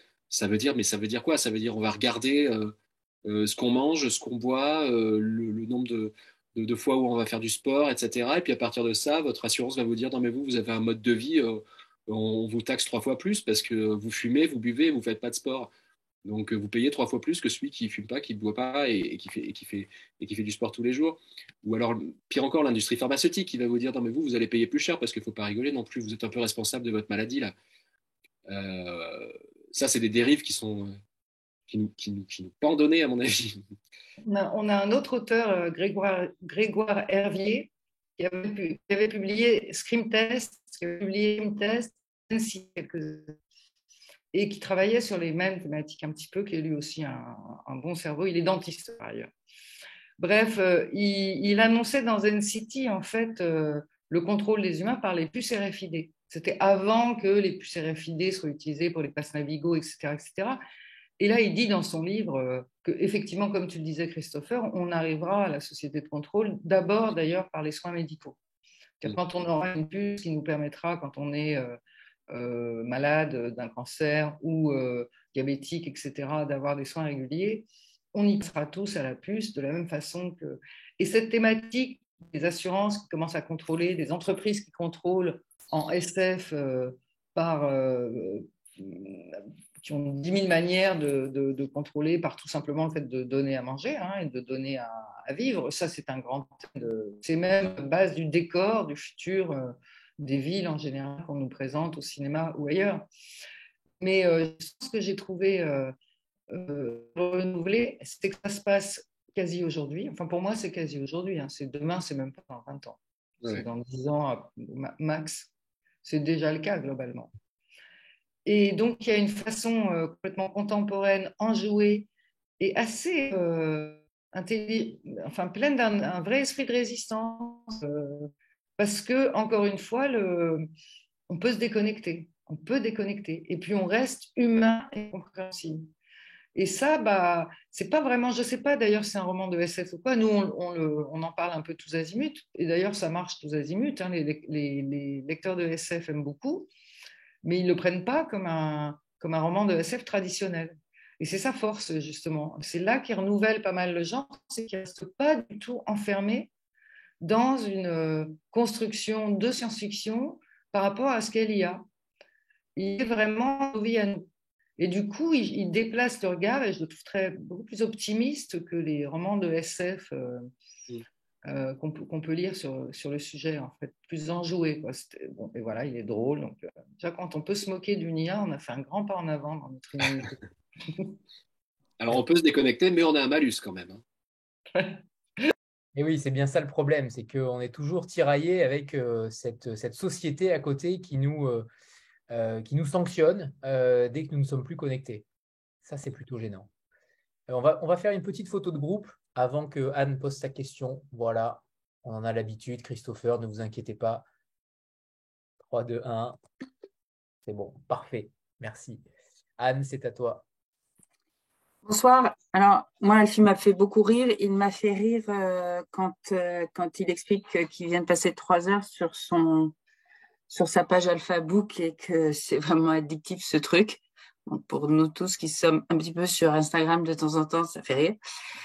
Non, en dehors de ça, ce que j'ai beaucoup aimé, c'est finalement privé d'une enveloppe corporelle, Alfie va travailler en deep learning le langage de chacun pour savoir s'adresser et finalement savoir se faire accepter de la petite fille, de Zoé, parce qu'il arrive à trouver la façon déjà de régler son problème de devoir de français et puis d'avoir un petit copain. Évidemment, Robin, il est acquis à la cause. Et finalement, j'ai eu l'impression que sa limite, c'était Claire, qu'il trouvait pas le langage pour s'adresser à Claire et qu'elle restait hermétique. Alors, je voulais savoir si vous aviez volontairement voulu faire de Claire la résistante ou alors la personne la plus sage ou la résistante, je ne sais pas, mais lui faire jouer ce rôle particulier. Est-ce que c'était volontaire? Oui, absolument. On voit bien dès le départ que Claire est assez réticente quand même. Elle est très mal à l'aise avec cette Alfie. Alors, effectivement, c'est pratique. Je rejoins un petit peu ce que vous disiez tout à l'heure, Anthony. C'est qu'elle est très réticente parce qu'elle se dit oh, j'ai pas envie d'avoir un truc qui m'espionne en permanence. Alors son mari lui dit oui, mais tu vas voir, déjà on va gagner de l'argent parce qu'on va avoir un bonus de l'assurance et puis tu vas voir, tu vas t'y faire. Mais elle dit bon, quand même ça me dérange. Et puis quand même, au bout d'un moment, elle se dit ah finalement c'est vrai que c'est pas mal pratique ce truc parce que ça m'évite de faire les repas puisque c'est elle qui se tape les repas à la maison évidemment.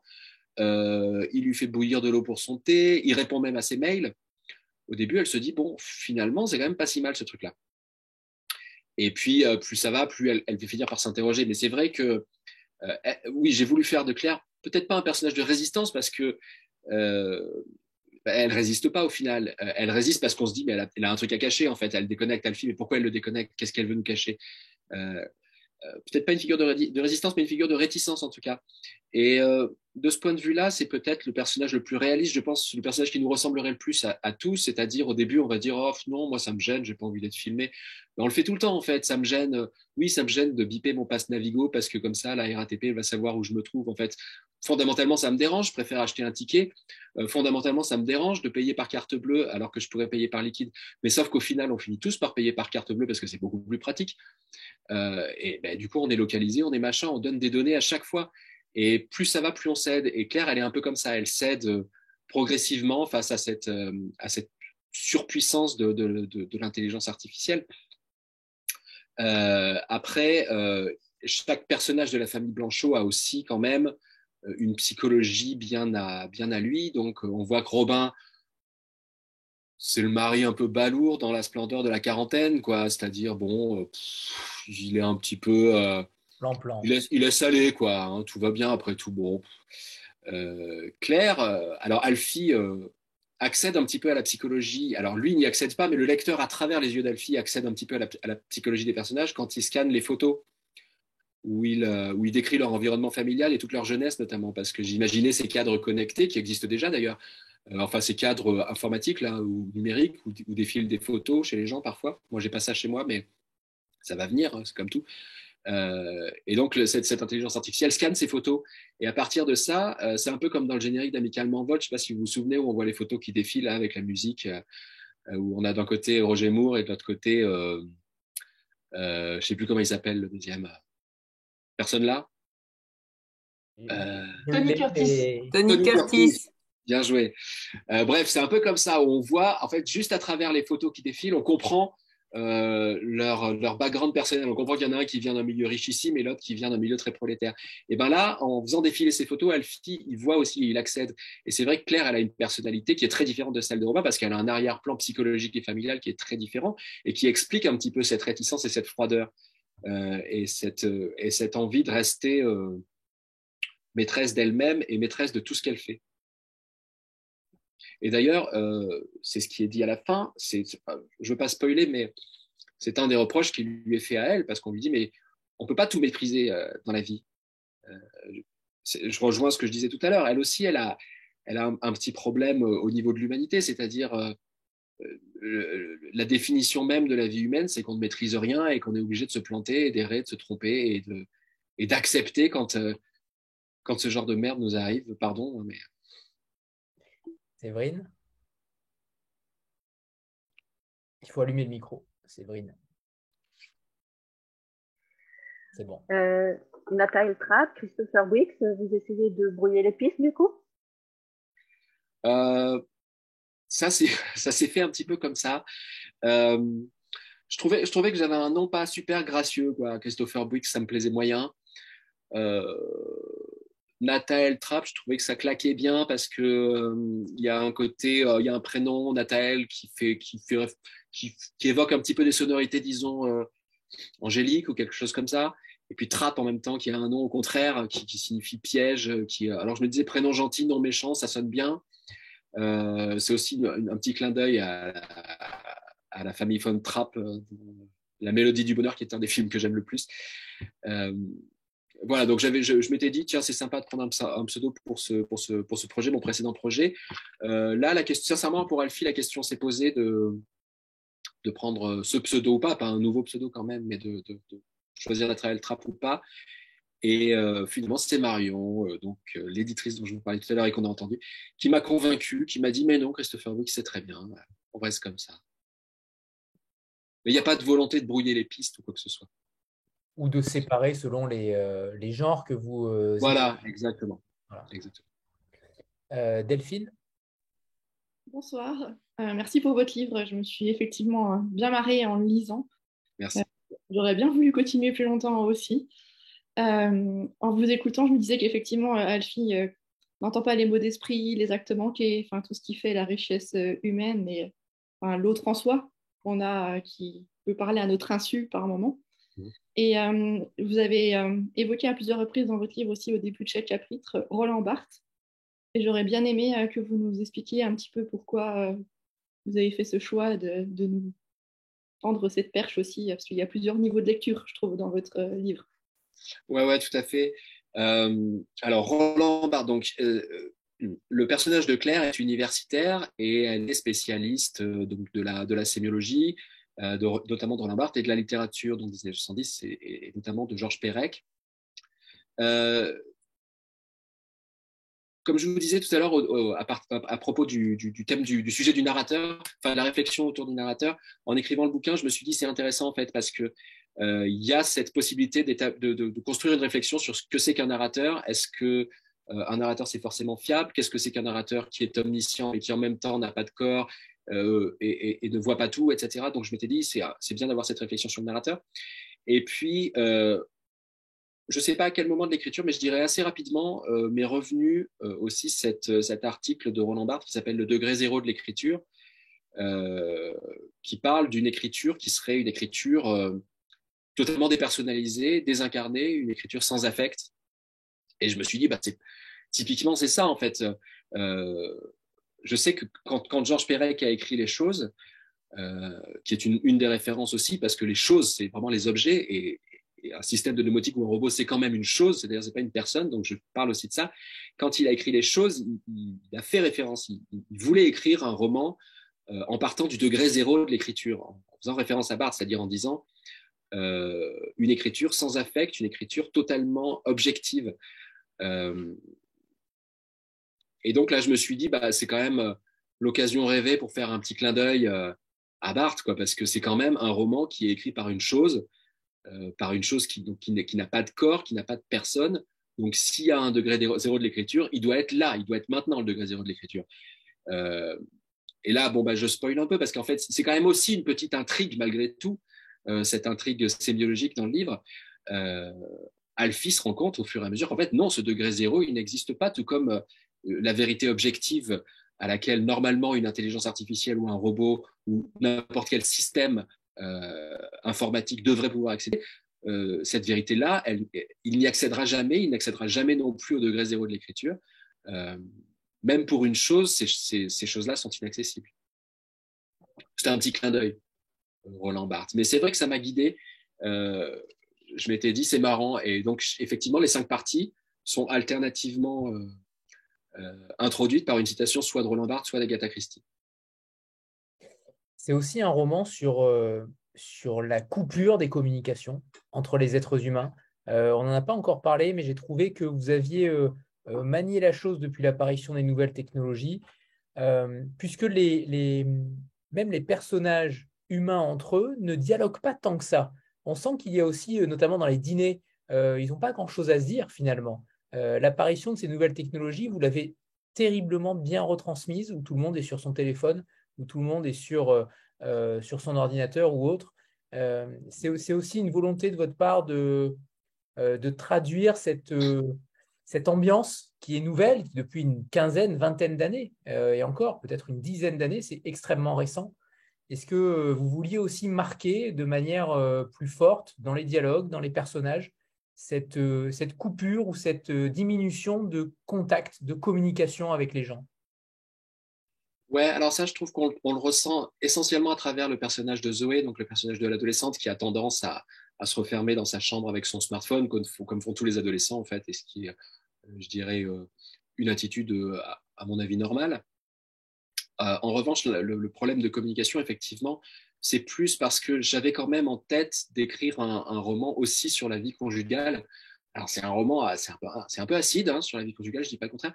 Mais il y a un type, je ne sais pas, quelqu'un, ça se trouve, il est là ce soir, qui a écrit un truc sur Instagram qui m'a fait très plaisir. C'était, je ne sais plus exactement comment c'était, mais c'était en gros un mélange de science-fiction et de scènes de la vie conjugale de Bergman. Et c'est vrai que c'est un peu ça, quoi. Il y a ce côté scène de la vie conjugale. Je voulais montrer ce couple où en effet, ce couple qui est même pas en train de se déchirer, qui est juste en train de se déliter. Alors, après, ça prend des proportions autres dans le livre, mais au début, on sent bien qu'il y a des petites tensions de couple, il y a des trucs, et ces tensions, voilà, bah, c'est un portrait un peu au vitriol de la vie conjugale. J'avais vraiment envie de ça, montrer ces deux personnes qui sont finalement assez peu compatibles, mais qui ont construit toute leur vie ensemble. Donc, une fois qu'on a construit toute notre vie avec quelqu'un et qu'on se rend compte qu'on n'est plus compatible, on fait quoi? Et il y a en miroir de ce couple-là, de ce couple parental, il y a effectivement la petite amourette de l'adolescente, donc de Zoé, qui a un crush à son lycée. Et Alfie donc s'interroge et lui dit mais attends, qu'est-ce que je fais quoi? Je lui dis que c'est foutu d'avance ou je l'encourage à aller vers son crush? Il y a toute une interrogation aussi sur ce que c'est qu'un couple en fait. Est-ce que ça peut marcher? Est-ce que ça marche? Parce qu'en effet, Alfie lui annonce un pourcentage de compatibilité très faible. Ouais, et alors il lui dit pas justement, il se dit merde, qu'est-ce que je fais? Je lui dis ou je lui dis pas? Parce que si je lui dis, elle va être super déprimée et ça va faire descendre sa confiance en elle, mais en même temps, si je lui dis pas, elle se lance dans une aventure, à savoir un couple qui est voué à l'échec. Donc à terme, ce ne sera pas forcément super positif. Il s'interroge aussi là-dessus, il se dit qu'est-ce que c'est? Et puis ça m'a beaucoup amusé, ça, tout ce rapport, toute cette réflexion, enfin, c'est pas une réflexion, mais toutes ces petites scénettes autour de qu'est-ce que c'est que la séduction, comment on fait quand Zoé, l'adolescente, demande à Alfie, mais comment je fais moi pour séduire un garçon?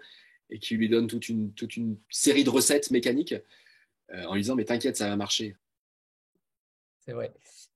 On a parlé des références cinématographiques, littéraires, mais peut-être des classiques, des grands classiques comme Asimov, voire Philippe K. Dick. Moi, j'y ai vu aussi euh, du Yegor Gran, du Fab Caro. Il y a ce côté aussi chez vous extrêmement corrosif, tout en littérature, et peut-être Gone Girl aussi, le film avec Ben Affleck, où il y a forcément cette relation entre couple et intelligence artificielle. Alors certains disent Black Mirror, c'est vrai que on pourrait y voir aussi quelques relents de Black Mirror, même si vous ne poussez pas le bouchon aussi loin peut-être que dans Black Mirror, mais j'aimerais connaître vos influences en termes de littérature, que ce soit contemporaine ou plutôt ancienne, mais en dehors des sentiers de la SF. Alors, là, c'est vrai que vous avez cité au moins deux références que j'avais en tête, qui étaient conscientes, hein.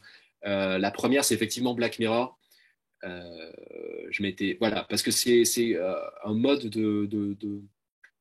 comment dire, de narration anticipative qui m'intéresse beaucoup. C'est ce côté futur proche, futur très très proche, comme disait Marion tout à l'heure, ça pourrait être maintenant en fait, hein. N'importe quelle boîte un petit peu à la Google pourrait nous sortir un Alfie d'ici peu. Donc Black Mirror, bien sûr, ça fait partie des références que j'avais en tête. Et également aussi Gone Girl, euh, dans la mesure où Gone Girl, c'est un livre intéressant. Bon, c'est pas un de mes livres de chevet, hein, mais c'est un livre intéressant dans la mesure où il a quand même il a quand même pas mal renouvelé le genre du thriller paranoïaque. Et c'était vraiment dans ce genre-là que j'avais envie de m'inscrire. Donc le genre fenêtre sur cour, quoi. C'est-à-dire on a un observateur, un voyeur qui se monte un film d'une situation qu'il ne comprend pas. Donc ça, c'est des références effectivement que j'avais en tête. Une troisième référence qui sort un peu de la SF, mais qui en est quand même un peu aussi, c'était Des fleurs pour Algernon. Je ne sais pas si vous voyez ce bouquin de Daniel Bien Keyes, sûr. où alors on est dans la SF, mais dans une SF qui est, c'est pareil, ça pourrait être maintenant, quoi. D'ailleurs, c'est pas, je l'ai lu il y a longtemps, mais je ne crois pas que ça se passe dans le futur, en fait, hein. Où on a ce personnage qui évolue pendant tout le livre, qui au début est un personnage disons, attardé mental, et puis on lui file une substance et il devient progressivement un génie. Et je m'étais dit, bah voilà, ça c'est intéressant, je vais avoir un personnage comme ça qui évolue, cette intelligence artificielle qui au début a du mal à aligner trois mots, comprend rien, qui finalement va se construire grâce au deep learning. Et puis bon, bah, je raconte pas ce qui se passe après, mais disons, la ligne narrative Des fleurs pour Algernon a été une référence que j'ai eue. Ouais. Est-ce que vous nous feriez le plaisir de nous lire un extrait, Ouais. justement? Alors, j'ai choisi un extrait où on retrouvait à peu près, ça se passe à peu près au début, et c'est donc Alfie qui découvre cette famille dans laquelle il est implanté, où on retrouve à peu près tous les personnages. Lors du petit déjeuner familial, les enfants ont des échanges langagiers parfois difficiles à comprendre, mais que je qualifierais la plupart du temps de problématiques.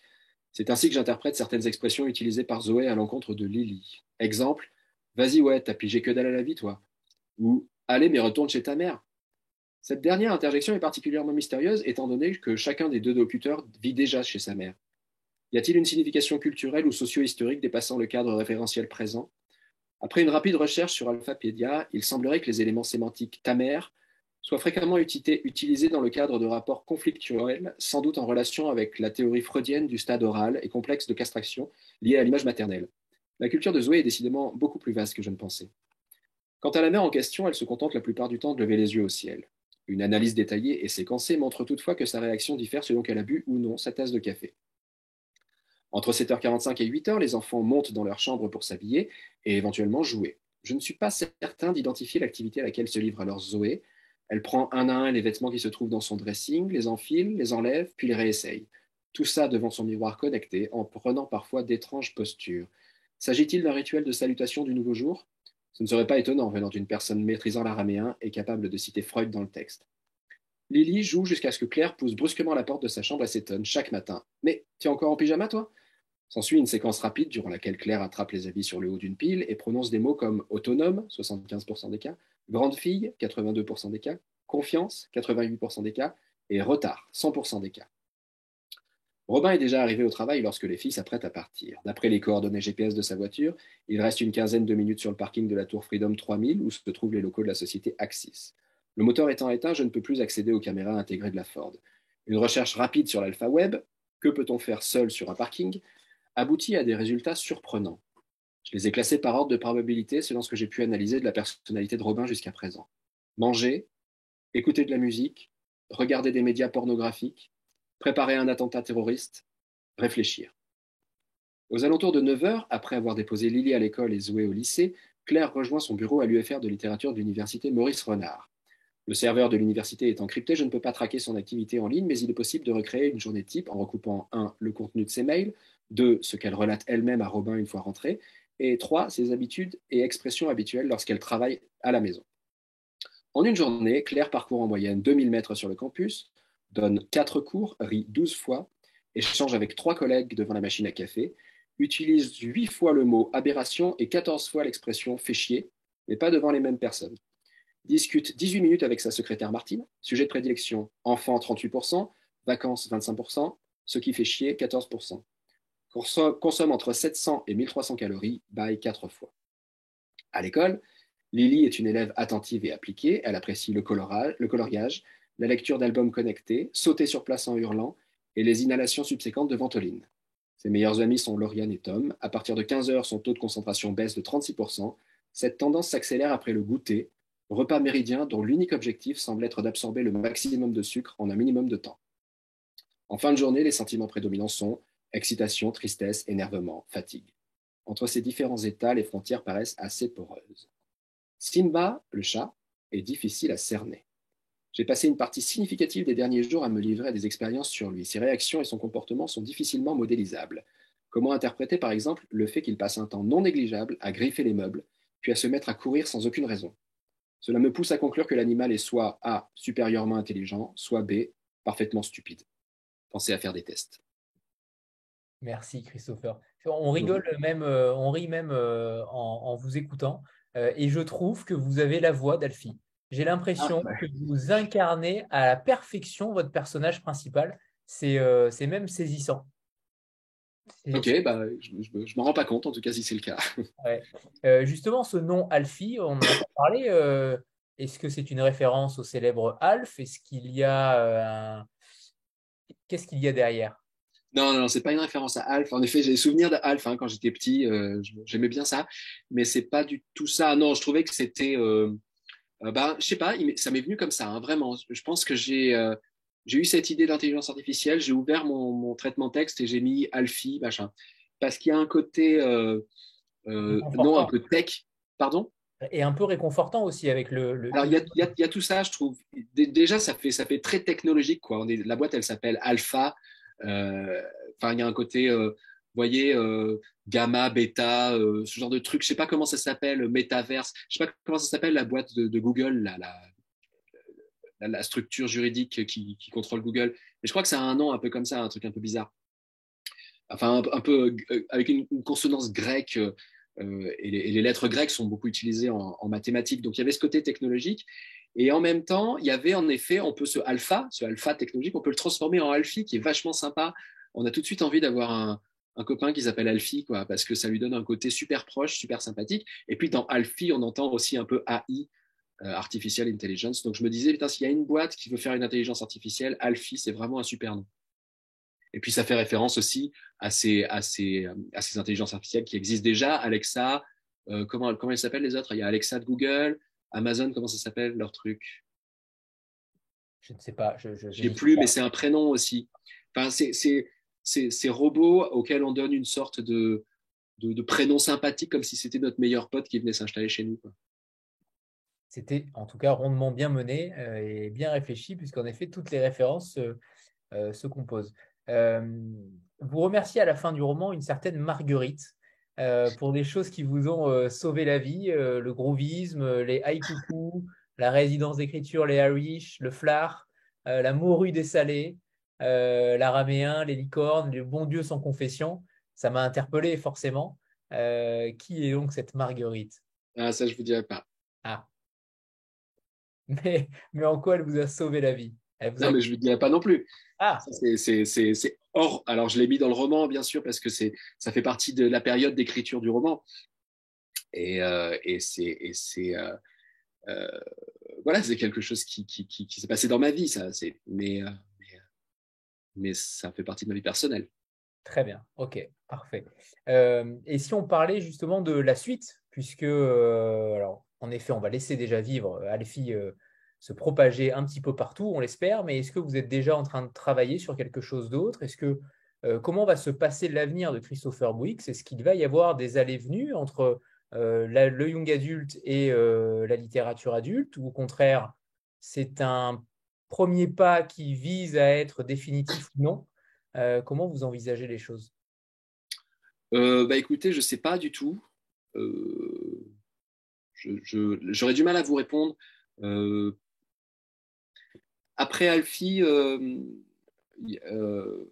ça a été compliqué pour moi de me remettre à écrire.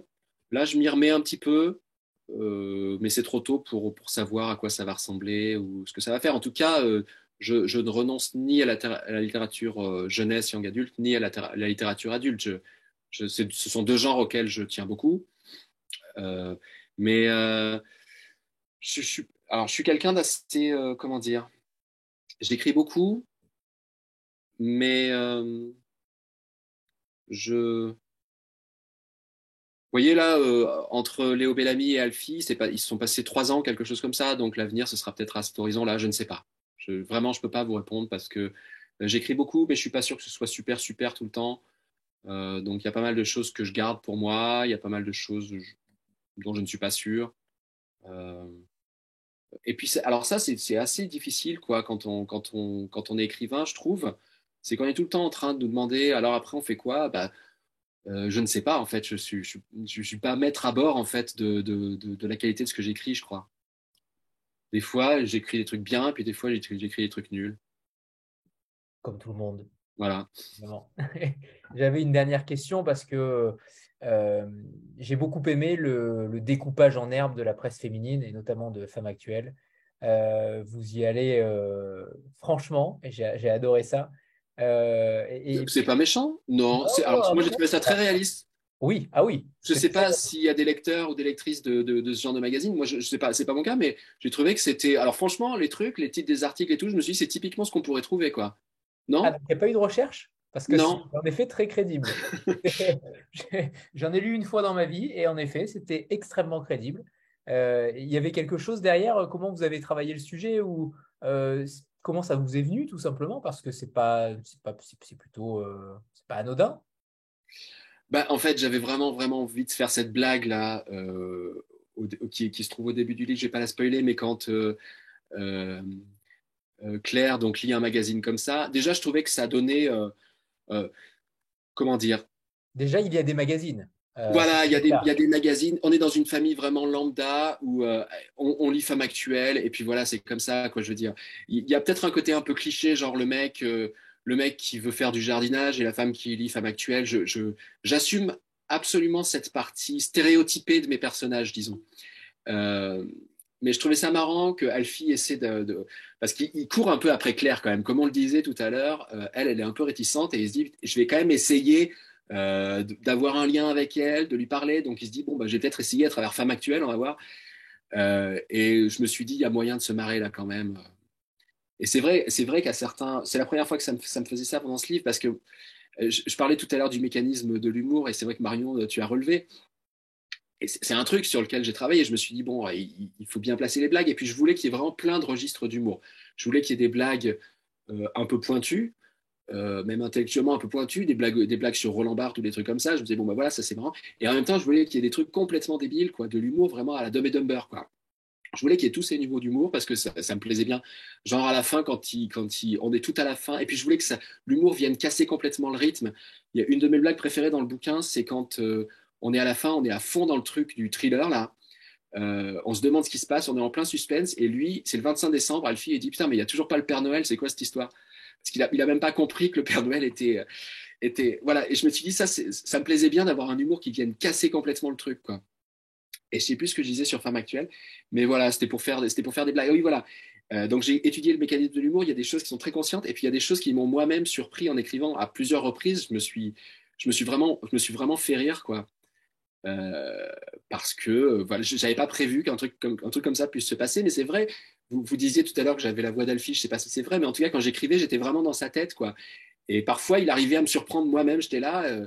Je me souviens même d'une fois, c'est pas très glorieux, mais j'étais en train de manger, je crois, des céréales ou un truc comme ça, et ça m'a tellement fait rire que j'ai craché mes céréales sur mon clavier d'ordinateur, quoi. Ça m'a surpris, quoi, en fait.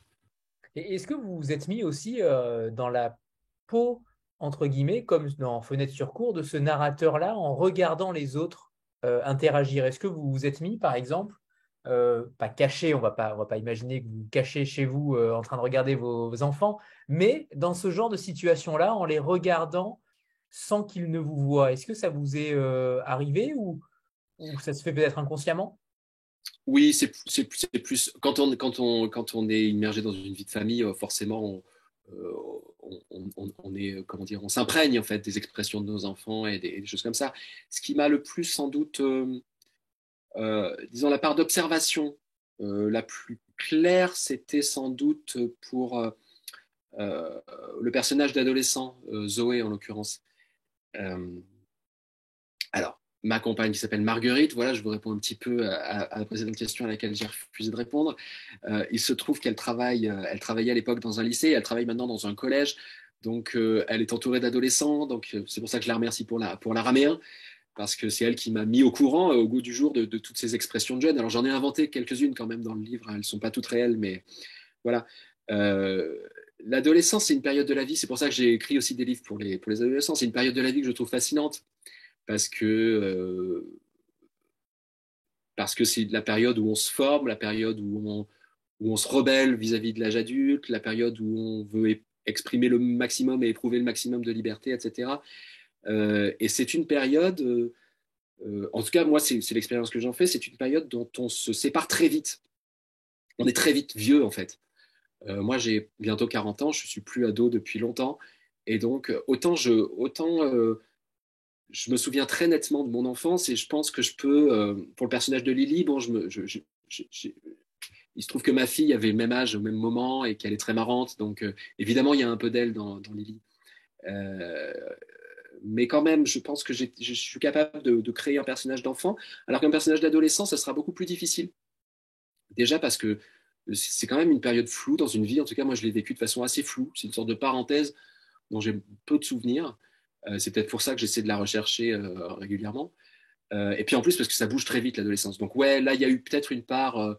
J'ai eu quelques adolescents, j'ai côtoyé quelques adolescents pendant la période d'écriture. Et c'est vrai que quand elle parlait, je tendais l'oreille, je me disais, attends, qu'est-ce qu'elles se disent, comment ça marche, qu'est-ce que c'est qu'un ado, quoi, aujourd'hui, comment ça fonctionne. Mais sinon, non, je me suis pas mis en observateur de ma famille à guetter les réactions des uns et des autres. Et si vous deviez alors pas forcément retenir un personnage, c'est trop cruel comme question, mais un personnage avec lequel vous vous sentez extrêmement proche, celui qui a peut-être réveillé en vous l'idée du livre, est-ce que c'est véritablement Alfie ou au contraire c'est davantage un personnage humain? Est-ce que vous vous êtes entre guillemets parasité par la nouvelle technologie et finalement est-ce que c'est Alfie votre personnage principal? Le personnage principal du livre, c'est Alfie, c'est certain, hein. C'est certain. Euh, mais je le distingue quand même très clairement. Alors, je sais pas si vous avez posé des questions de cet ordre-là aux autres auteurs qui sont intervenus en Vlil. Je sais pas, Marion, si toi, tu as des témoignages d'auteurs. Moi, en tout cas, je sais pas si c'est pareil pour tout le monde, mais moi, j'entretiens un rapport très particulier avec mes personnages. C'est-à-dire, je les aime vraiment, je les ressens vraiment, quoi, comme des êtres humains presque réels. Et je fais quand même la distinction entre les quatre membres de la famille qui sont vraiment des gens que je sens parce qu'ils ont une psychologie, parce qu'ils ont un truc, parce que je les ai, je sais pas, je les ai sentis vivre de l'intérieur. Et Alfie, qui lui n'a pas tout ça, quoi. Donc c'est vrai que le personnage principal du livre, c'est Alfie, mais les personnages auxquels je suis le plus attaché, c'est quand même les quatre membres de la famille Blanchot. Donc vous n'êtes pas totalement Je suis pas encore parasité, non. et asservi par la technologie. C'est bon. Si personne n'a d'autres questions, on va vous remercier, Christopher. Merci C'est moi qui vous remercie. Merci infiniment. pour vos réponses et j'espère que ce livre sera lu de plus en plus parce qu'en effet, il est à différents degrés de lecture et on l'a dit régulièrement, mais à n'importe quel âge, il peut se lire même pour des adolescents sans aucun problème, mais ça reste de la littérature adulte lucide, réaliste sur notre monde actuel et on a tous trouvé ça, tous ceux qui l'ont lu, qui ont eu la chance de le lire en amont, ont tous trouvé ça extrêmement drôle, extrêmement percutant, corrosif, ironique, mais en même temps totalement lucide sur notre époque. Et ça, c'est plutôt rare en littérature. Alors, merci Christopher, merci Marion et Nathalie pour ce moment. Merci à tous. Merci beaucoup. Merci beaucoup. Bonne soirée, à bientôt. Bonne soirée. Merci à vous tous. Au revoir à tous. Encore une super soirée. Et éteignez vos caméras ce soir pour éviter d'avoir des relents de Facebook, de réseaux sociaux. Exactement. Quoique remarquez, pour avoir des chroniques de Christopher Wicks, pourquoi pas? On pourrait. Allez, au revoir. Bonne soirée. Au revoir, bonne Bonne soirée. soirée, Merci. au revoir.